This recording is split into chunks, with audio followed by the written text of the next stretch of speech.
Good morning, everybody. Happy Thursday. We have an amazing show. It's going to be a depressing show for everybody today. What do we have, Krystal? Yes, depressing show.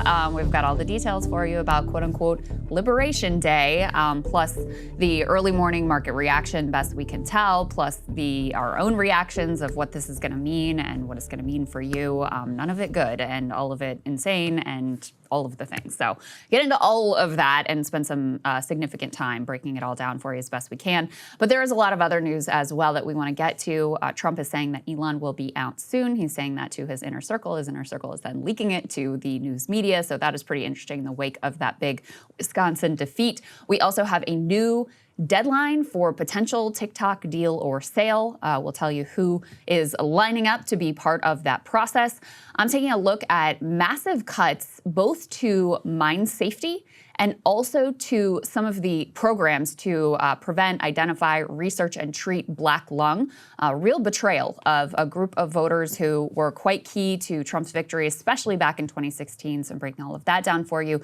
Zed is going to join us to take a look at the extremist group that is claiming to be behind the list of students who are being targeted right now for removal by the Trump administration based on their pro-Palestine sentiment. So a lot going on in the world right now. Yeah, that's right. Let's just go ahead and start with the tariffs, guys. I mean, I stayed up well past my bedtime, thinking, reading, doing as much as I possibly could here. I'm going to save my aghast reaction before we break down all of the news. Let's just go ahead and start with the announcement. I watched the entire thing, so you don't have to. Let's take a listen. A big price from 1789 to 1913, we were a tariff-backed nation, and the United States was proportionately the wealthiest it has ever been. So wealthy, in fact, that in the 1880s, they established a commission to decide what they were going to do with the vast sums of money they were collecting. We were collecting so much money so fast, we didn't know what to do with it. Isn't that a nice problem to have? What do you think, Marco? Good problem? Marco would love that problem. But we don't have that problem anymore, but we're not going to have it very much longer, I will tell you. But they collected so much money, they actually formed a commission to determine what they were going to do with the money, who they were going to give it to, and how much. Then in 1913, for reasons unknown to mankind, they established the income tax so that citizens, rather than foreign countries, would start paying the money necessary to run our government. But likewise, an old-fashioned term that we use, groceries. I used it on the campaign. It's such an old-fashioned term, but a beautiful term, groceries. It sort of says a bag with different things in it. Groceries went through the roof. And I campaigned on that. I talked about the word groceries for a lot. And so we're going to be charging a discounted reciprocal tariff of 34%. I think, in other words, they charge us, we charge them less. So how can anybody be upset? They will be, because we never charge anybody anything. But now we're going to charge. European Union, they're very tough, very, very tough traders. You know, you think of the European Union, very friendly. They rip us off. It's so sad to see. It was nearly an hour long, and that chart, ladies and gentlemen, is exactly how the entire world learned about what the tariff rate would be. And I will tell you, so my wife is a trade expert. We were sitting on the couch, we were watching this together, and we both audibly gasped whenever we saw what it actually was. And let's go ahead and put this up there on the screen. It is the craziest thing. Okay, let me take the hyperbole out of it. This is the most extraordinary tariff action in over a century, probably the single most economically impactful action that a president of the United States has ever made in terms of direct intervention into the economy. So there you have these, quote, U.S. discounted reciprocal trade tariffs that are there on the right, 34% for China, 20% on the European Union, 46% for Vietnam, 32% on Taiwan. Just a side note, Taiwan is listed there as a country, so that's interesting in and of itself. 24% there for Japan, 26% on India, 25% on South Korea, 36% on Thailand, 31% Switzerland. A lot of this is listed as either major U.S. trading partners and or the amount of bilateral trade that we do each year. Now, I want everybody to pay attention to the way that the column is designed. It says tariffs charged to the USA, including currency manipulation and trade barriers. So there was immediate discussion of how did they actually find this, how did they come to this list, not only of countries, but actually of the rate themselves. All indications right now is that they literally used either ChatGPT or some Wikipedia form to find the number of countries in the world. A perfect example, let's put this up there on the screen. One of the islands that was listed is the Heard and McDonald's Islands. It's inhabited only by penguins. Yes, it is part of Australia, so they could have just said Australia. They're ripping us off, Saagar. Yes, the Svalbard, which is, what is it? The highest northern place that's populated by humans, I believe. So that is included. Guinea-Bissau. Now, you'll notice the overall regime basically works this way. The tariff is calculated based upon some of this, I'll call it extraordinary math for now. That extraordinary math comes to a figure, which they, for example, like in the China case, where they come up with this number of some 67%, that number is then divided by 2 because Trump says that we're going to be kind, and that is the, quote, discounted reciprocal tariff that is being placed on these other countries. Now, in the case where we do actually have a trade surplus, the baseline assumption is that that trade surplus is still being impacted by non-trade barriers and or things like currency manipulation, so a baseline of 10%. Now, the reason why that is so extraordinary is that if you'll remember, even during the campaign, Trump had discussed, a 10 or a 20% tariff that would be put into place. That actually would have been less than where we are right now. So let me just go ahead and show you guys, for example, what the current actual tariff is overall. Let's go ahead and put, A6, please, up on the screen. A6 can show you that the current tariff regime, which previously was roughly around 1.5%, is now, quote, off the scale of the graph that we are even showing you. Now, the way that they arrived at this math, as I said, and you really need to buckle in because this is kind of nerdy, but let's go ahead and put A7, please, on the screen. Immediately, people were like, where the hell did this come from? James Surowiecki says this, quote, just figured out where these fake tariff rates come from. They didn't actually calculate tariff rates plus non-tariff barriers as they said they did. Instead, for every country, they just took our trade deficit with that country and divided it by the country's exports to the United States. So, for example, we have a 17.9 billion trade deficit with Indonesia. Its exports to us are 28 billion. 17.9 over 28 equals 64, which Trump claims is the tariff rate Indonesia charges us. Now, let me just briefly explain also why that doesn't make a hell of a lot of sense. The idea behind this is that the trade deficit itself divided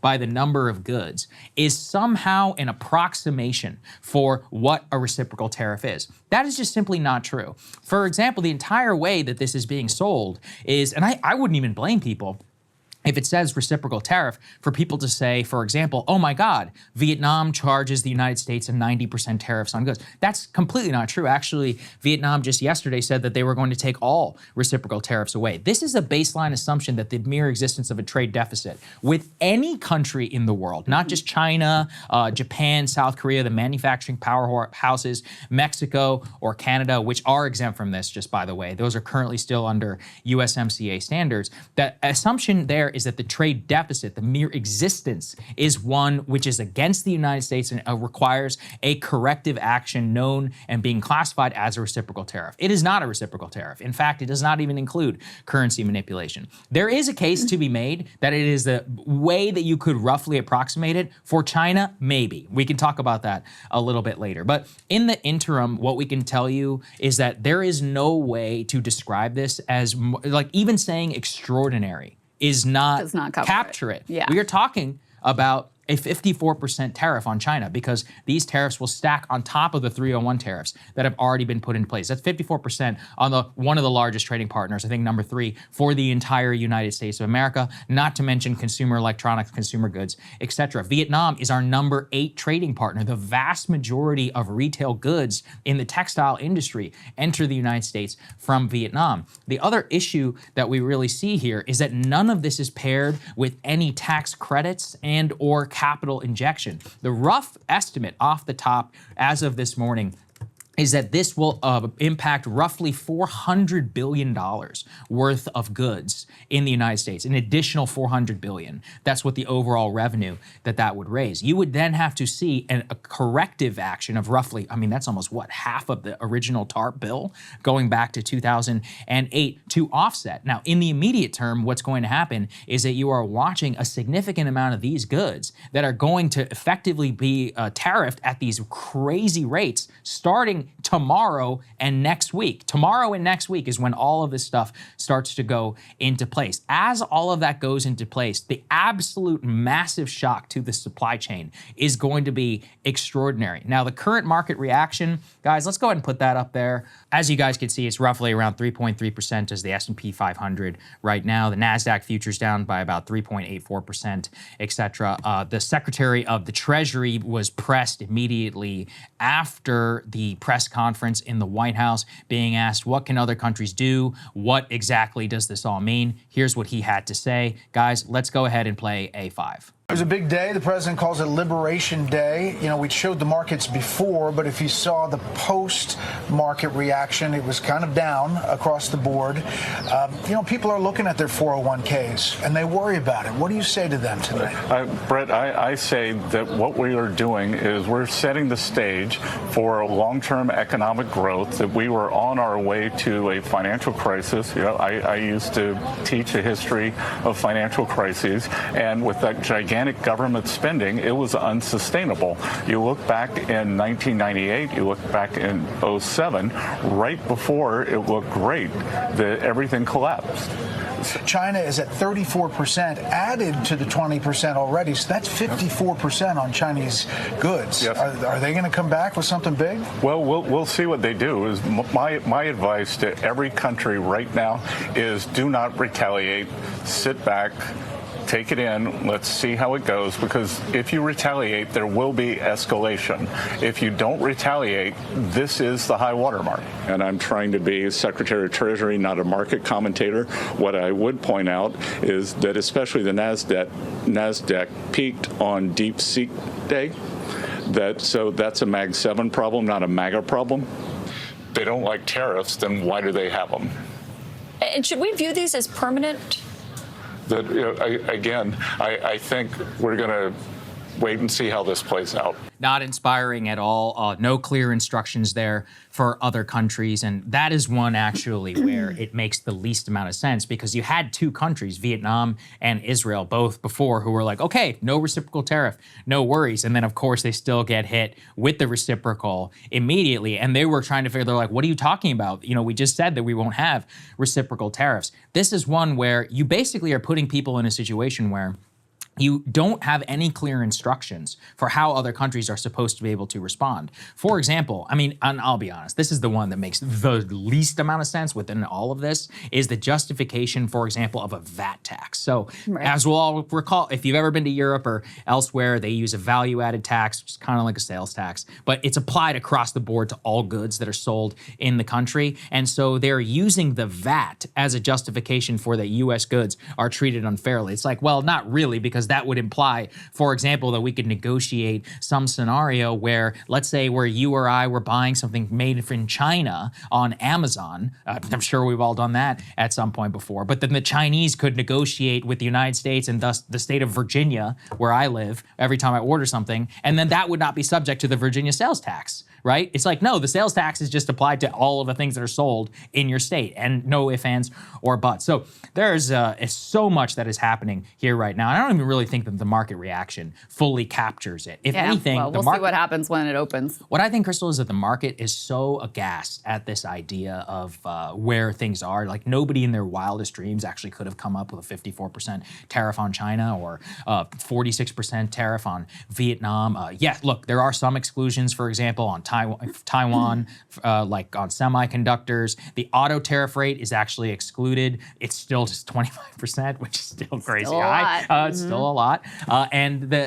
what I just come back to is not only are you literally seeing the most extraordinary, again, even extraordinary does not capture it, massive tariff that is put into place on goods, but the lack of commensurate action on the other side. There is no even acknowledgement of the immediate pain that many of these businesses will begin to feel tomorrow and within the next week. And then the follow-on effects of that. So politically, it's crazy. But beyond, what this all could mean, the only bull case, and this is why I think maybe even the market is where it is they're like, this is just so insane. It's obviously a negotiating tactic, kind of in the way that Canada and Mexico are. But even if that is to be true, and in 1 month from now, we'll have a grand deal with China or something. In that interim that's 1 month of economic activity where you had a 54% tariff on the vast majority of consumer goods that are entering the United States of America. Well, 1 month of a bad down month. Yeah. Many of these companies operate on what? A 4 or 5% margin. Just think about that.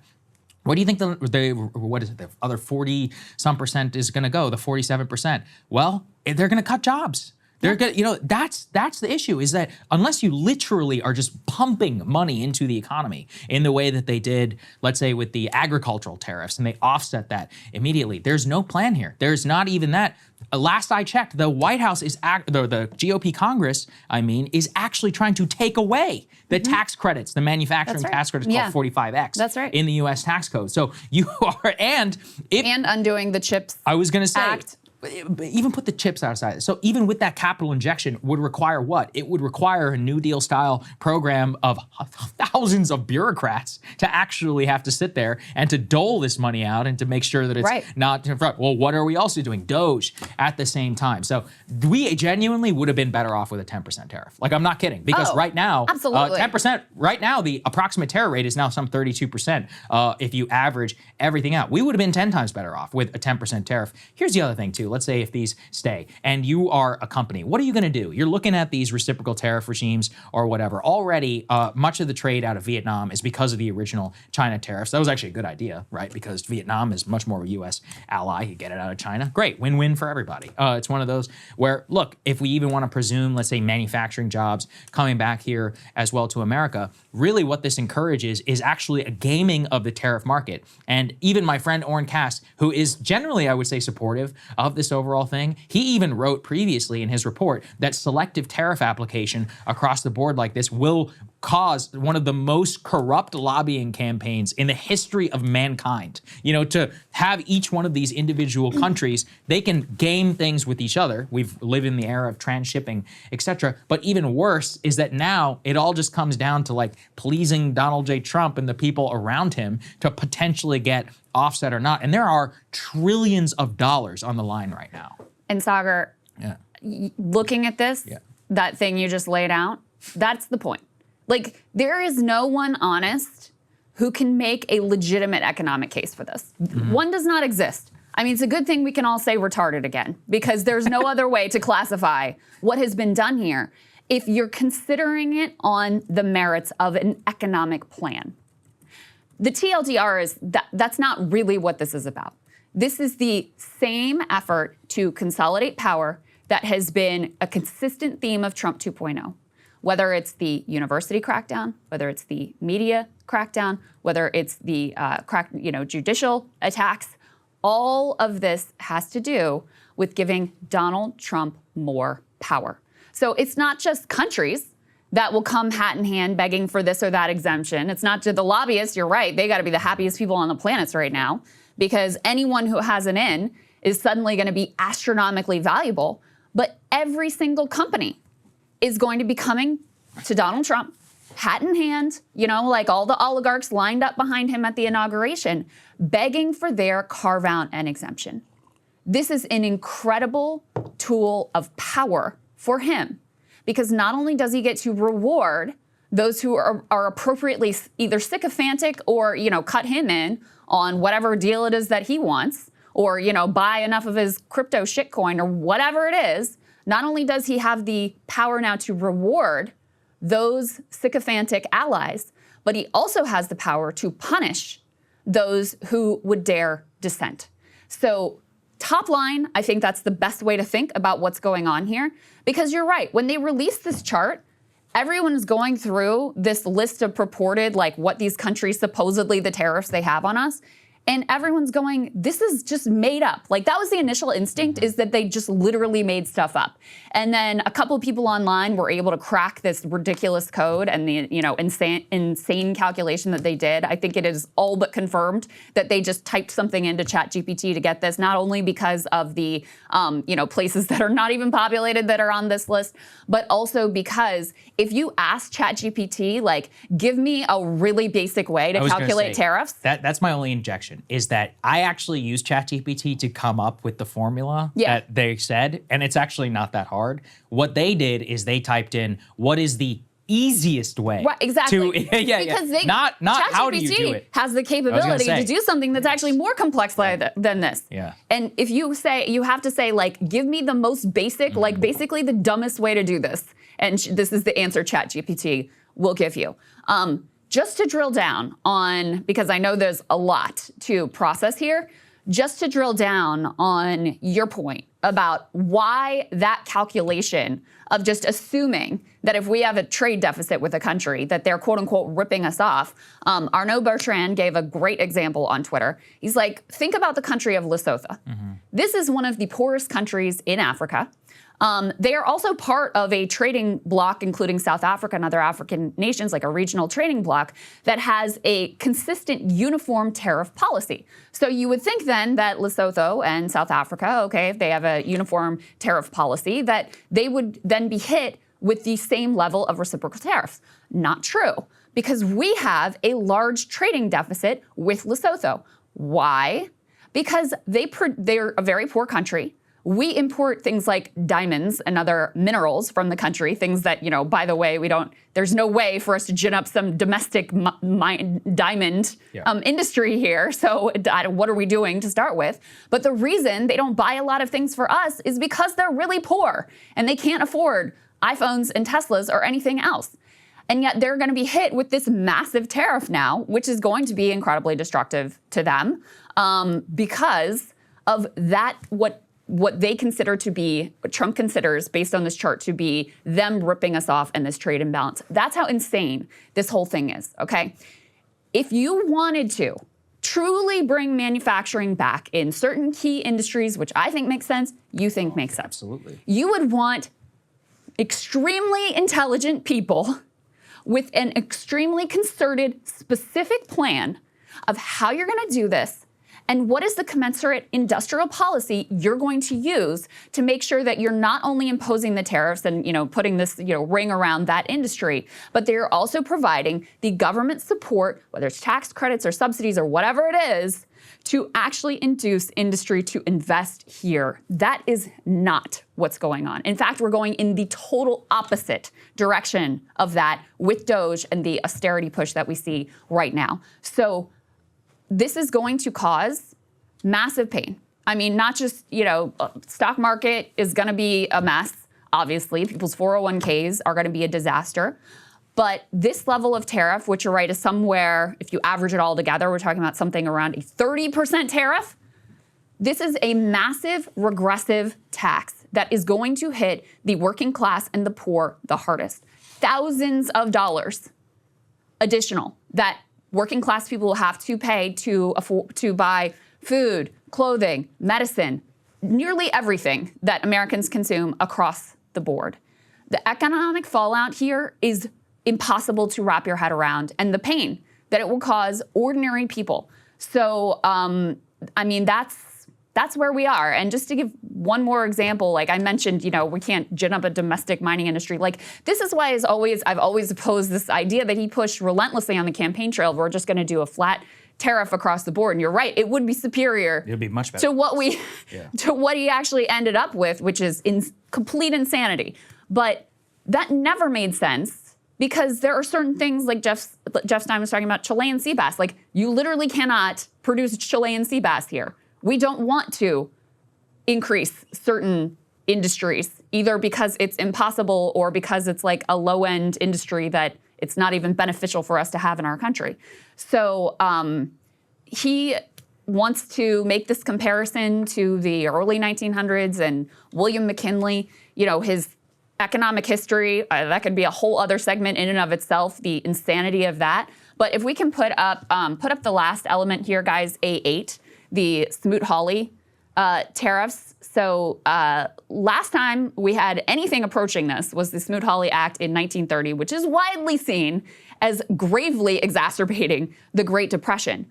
What he just announced yesterday would go far beyond even where tariffs were under the Smoot-Hawley Act. Smoot-Hawley Act, when you average everything out, is about 20%.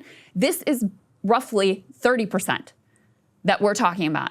Wildly out of line with any other developed nation around the globe. And again, I think it is difficult to imagine how severe the economic fallout is going to be from this and the complete insanity entailed in developing and announcing this policy. Yeah, and this is actually, I hate doing this because I feel like I have to start parroting like Milton Friedman or like all these people I actually totally disagree with.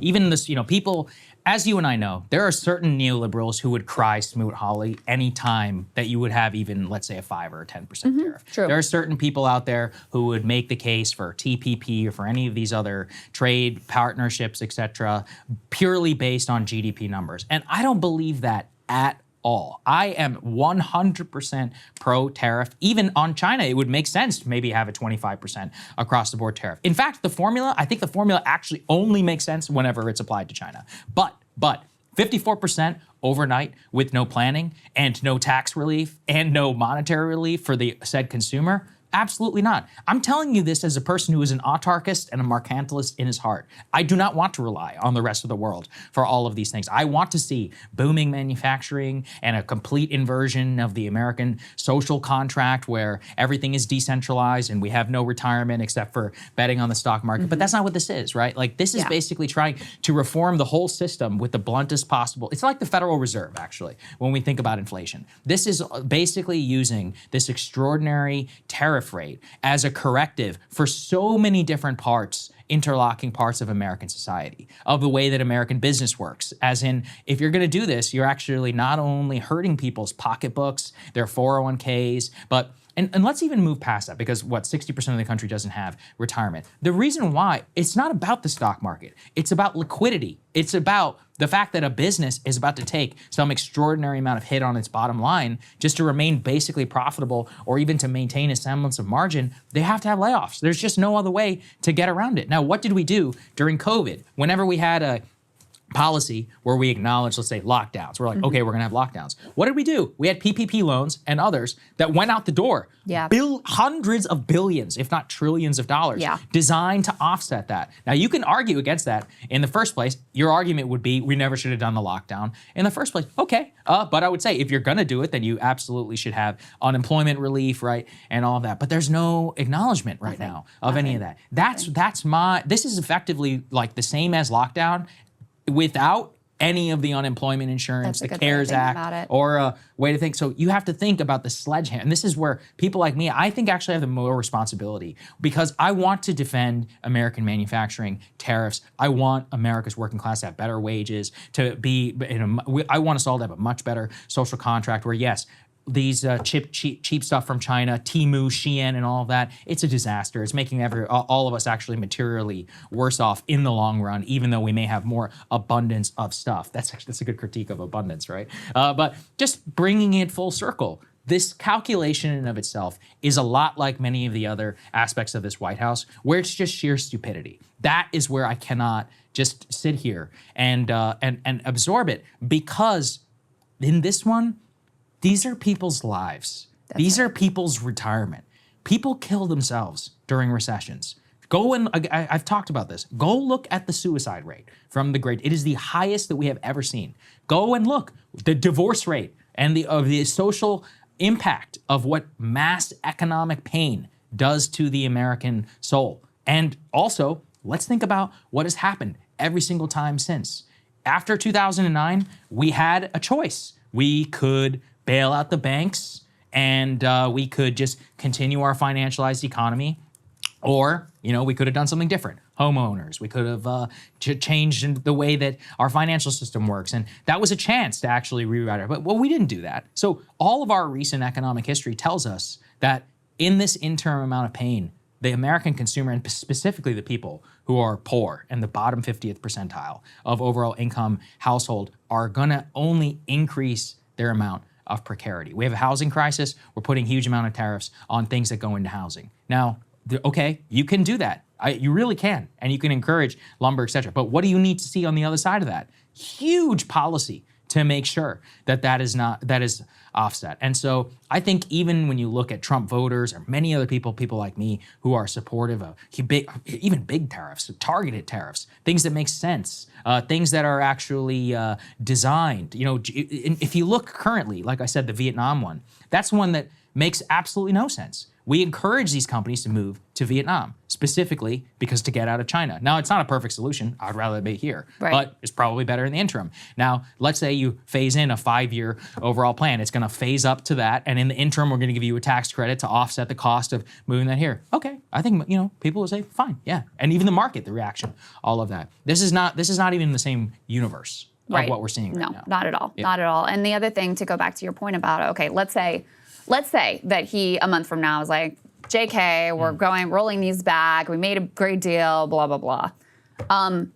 At the end, after that, you still have an absolute madman economic terrorist who is the president of the United States. So how much confidence do you think any business is going to have in their investment decisions, in their desire to hire and expand? Like, no, because at any time he could walk back out with another chart and blow the whole world up. That's what we're talking about here. So, of course, I'm not going to say it wouldn't matter at all if he rolls back these tariffs. But in a lot of ways, this is like the damage is done. And I truly believe that there is not a single honest way to defend the economic impact of these. They will make all of us poor. They will not have any intended, effect of bringing back manufacturing, raising wages, et cetera. It simply is an effort for Trump to have more power and consolidate more authority. And that also brings me to, I don't know what the courts will say, but I think that this is also wildly illegal, because the power of the purse and the power to tax and raise revenue is supposed to lie with Congress. And so now, if the courts, and there will be challenges, and I know there's already groups that are Chamber of Commerce already filed. Groups that have filed and are looking at filing, et cetera. And really, almost anyone in the country would have standing to sue, I think, because everyone is so impacted by this. But like I said, I don't know what the courts will say. But if you think about it philosophically, he is completely overturning our entire economic model, and he's claiming the power to do it unilaterally. Okay, that is the power of a king. That is the power of a monarch. That is the power of a dictator. And so he's using the same tactical approach that he has with many other efforts in his presidency, including his, the Alien Enemies Act and other ways that he has tried to grab and consolidate power. Is basically he claims that we are at war or we're facing this grand crisis, and that justifies effectively, wartime power consolidation. And, we're not quite at martial law, but that's the direction. That's the cheat code that he has been using in order to just do whatever it is that he wants to do with no input from Congress whatsoever. And I do not think, based on the fact that in the Senate yesterday, you had a few Republicans who voted along with the Democrats to say no to the tariffs on Canada in particular. It's just a resolution. It won't have any impact, but that was a sign that there are plenty of Republicans who are also very uncomfortable with this particular direction. But, again, in my view, this massive worldwide tariff scheme that completely upends our economic model, it is wildly illegal for the president to be able to do this just on its own. Congress needs to reassert themselves. And like I said, we'll see where it goes within the court system. But I will say that, previously the courts have given the president pretty wide latitude, which is why, I wouldn't count on them to save us from this insanity. Well, see, this is where the legality of it all really does matter, because what did we all remember with Canada and Mexico? What was that about? It was about fentanyl, technically, right? Well, that here, I didn't even hear the word fentanyl. So I'll tell you, he's not claiming fentanyl this time. Right. He's invoking the IEEPA to declare a national emergency, citing large and persistent annual U.S. goods trade deficits as a threat to national and economic security. So, and he's claiming that is an unusual and extraordinary threat. That's the language. You know, typically the way that these provisions were thought of at the time was like, you're at war or you're going to sanction a country, something along those lines. Versus just, you know, basically here he's like, it's a crisis because I feel like it's a crisis. And so I can do whatever I want here. So it is possible that the courts will look skeptically upon that, especially because, you know, a lot of these judges, even, you know, at the Supreme Court level and elsewhere, they're very, you know, pro-business. They're very, like, you know, pro-corporate, and were actually selected through the Federalist Society for these very libertarian economic views.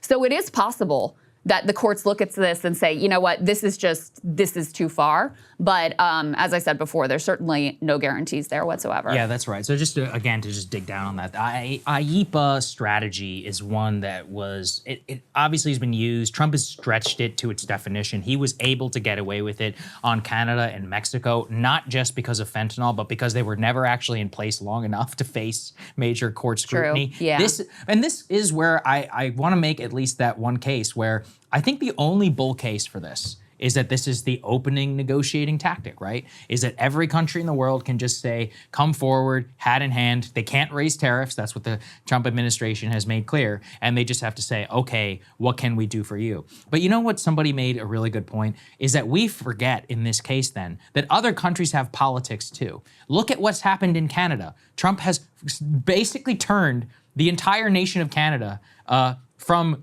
being on the verge of electing a conservative to becoming the most like hyper-patriotic liberal. Trudeau, in a way, resigned far too early. He would be one of the most popular He'd be riding high right in now the country right now if he had just stayed. This guy, Mark Carney, he's cruising, you know, to wherever the next power is.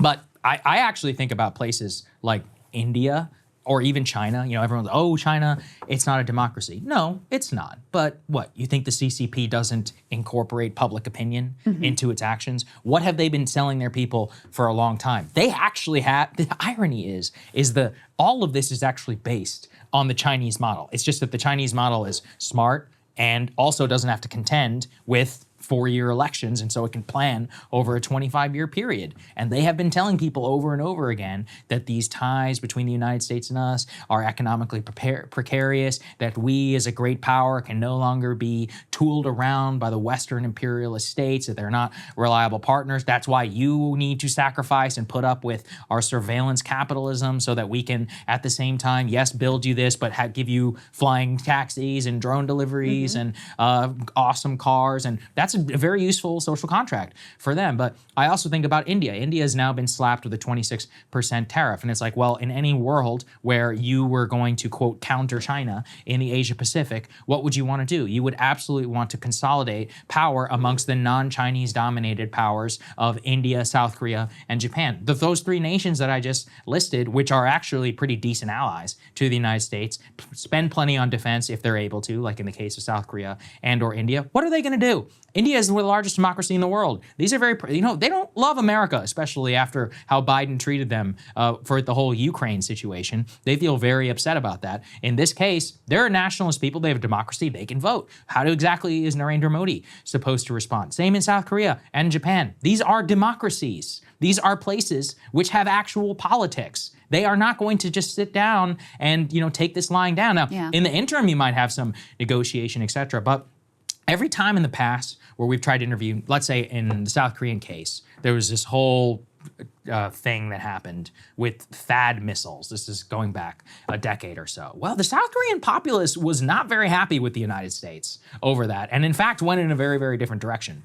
Things ended up going crazy because of the whole North Korea situation, but I'm just giving examples about how balance in that region in particular is so important. And that's another reason I feel so galled, is that if you look at the Asia Pacific, that is where you see the highest tariffs that have been put into place. This is a place What do I always say here? 50% of global GDP is going to be there in the next 5 years.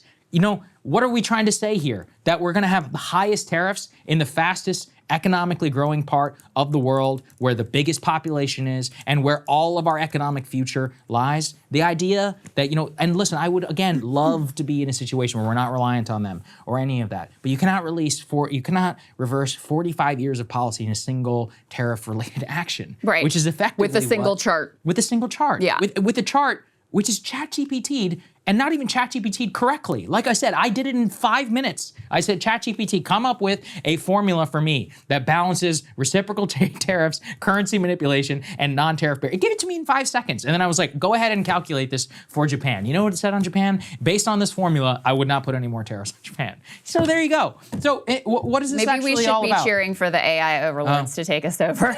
Super intelligence, come and save us, because this is not going very well. No, it's not. I mean, look, maybe they'll roll this tape a year from now and say, oh, you look like a joke because you're, you know, panicking or concerned troll. I mean, that's basically the MAGA response right now. Oh, you guys don't get it. There's a grand and a master plan. But listen, what is it after what has happened with Canada and Mexico, you cannot claim that, because we keep saying they're on, then they're off, and they're on, and they're off. And look, it's funny, you know, from the outside, but I personally know of companies that have had to spend millions of dollars while those tariffs were in effect, let's say even for 1 day, or for even 1 week. Yeah. Like when you're moving billions across the border, it's not all fun and games here. And sure, if we were then to make that up and say the government is then going to, let's say, give you a tax break on this in the future, I would say fine, because then I know then that no American is going to lose their job as a result of it. But no, messing with people's jobs, messing with people's retirement accounts and all of that, that is the farthest bridge for me. Yeah, it really no, is. that's absolutely right. It's easy to lose sight of these are real human beings, and you are screwing with their entire lives.